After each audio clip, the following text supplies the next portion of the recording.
It is also worth bearing in mind that quite a lot of the air that is inhaled with each breath never actually reaches the alveoli to take part in gas exchange.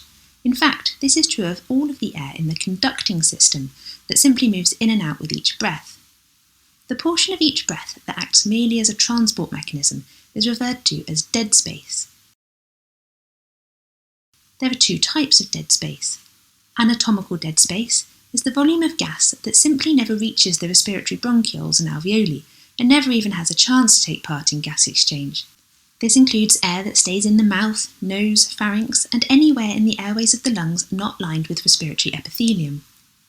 Alveolar dead space is the volume of gas that makes it all the way down to the alveoli, but to areas of the lungs which are not perfused, so there is no blood present for gas exchange to take place. These two volumes are added together to form a volume known as physiological dead space, which is the total volume of each breath that never takes part in gas exchange. It is usually about 2 millilitres per kilo of body weight. Dead space is an important concept in mechanically ventilated patients, as the volume of anatomical dead space can be increased significantly by ventilator tubing and other apparatus, and alveolar dead space can be affected by the physiological effects of mechanical ventilation.